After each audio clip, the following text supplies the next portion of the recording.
রাজ্যের মুখ্যমন্ত্রী মমতা বন্দ্যোপাধ্যায়ের অনুপ্রেরণায় রাজ্য কৃষিজ বিপণন বিভাগের উদ্যোগে বুনিয়াদপুরে নবনির্মিত রিটেল কমপ্লেক্সে দৈনিক বাজারে স্থানান্তরিতকরণ অনুষ্ঠান অনুষ্ঠিত হল সোমবার।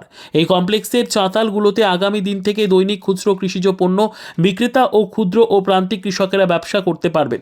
এদিন এই অনুষ্ঠানে সভাপতিত্ব করেন দক্ষিণ দিনাজপুরের জেলাশাসক বিজিন কৃষ্ণা। প্রধান অতিথি হিসেবে উপস্থিত ছিলেন হরিরামপুরের বিধায়ক তথা রাজ্যের মন্ত্রী বিপ্লব মিত্র। এদিন আরএমসির পক্ষ থেকে প্রত্যেক ব্যবসায়ীকে চাতালের নিজ নিজ স্থান বিতরণ করা হয়। আগামী দিন থেকে তারা দোকান নিয়ে বসবেন। রাজ্যের মন্ত্রী বিপ্লব মিত্রের প্রচেষ্টায় বুনিয়াদপুর পৌর এলাকায় আরএমসি কর্তৃক এই মার্কেট কমপ্লেক্সটি নির্মাণ হয়। এই মার্কেট কমপ্লেক্সে মোট 44টি দোকানঘর, 6টি চাতাল এবং 2টি কমিউনিটি হল রয়েছে। এই প্রকল্পে আনুমানিক 13 কোটি টাকা খরচ করা হয়েছে। এই অনুষ্ঠানে উপস্থিত ছিলেন গঙ্গারামপুরের মহকুমা শাসক, বংশীহারি সমষ্টি উন্নয়ন আধিকারিক, বুনিয়াদপুর পৌরসভার পৌর প্রশাসক কমল সরকার সহ অনেকেই। আজকে যেমন চাতালটা আমাদের হয়ে গেল ডিস্ট্রিবিউশন, আমরা খুব তাড়াতাড়ি যে কটা আমাদের স্টল আছে সেই স্টলগুলো আমরা খুব তাড়াতাড়ি বিক্রি করার ব্যবস্থা করব। ডিএম সাহেবের সঙ্গে আমার কথা হয়েছে এবং ওখানটায় মিউনিসিপ্যালিটি চেয়ারম্যান তার সঙ্গে আমরা কথা বলে নিয়েছি, এসডিও সাহেবের সঙ্গে কথা বলে নিয়েছি।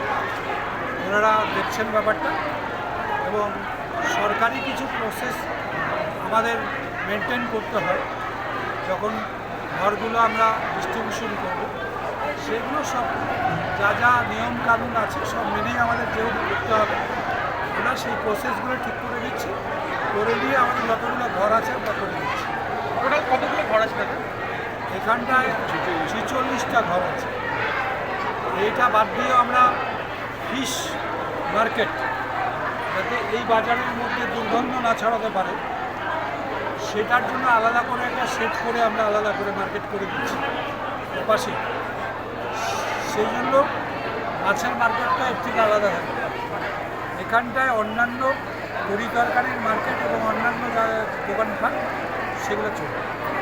আর উপরে 2টো ভবন বানানো হয়েছে বুনিয়াদপুরের মানুষের সুবিধার্থে।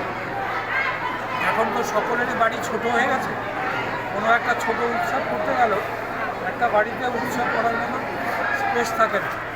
এখানটায় এটা করা হচ্ছে, এটা মিউনিসিপ্যালিটি এবং এসডিও সব দেখে যেভাবে ভাড়া টানা ঠিক করে সেইভাবে আমরা খুব অল্পই হবে আমার ধারণা। মানুষ যাতে এটা নিতে পারে এই অল্প পয়সা সেই রকম ব্যবস্থা। ব্যুরো রিপোর্ট, উত্তর বাংলা সংবাদ।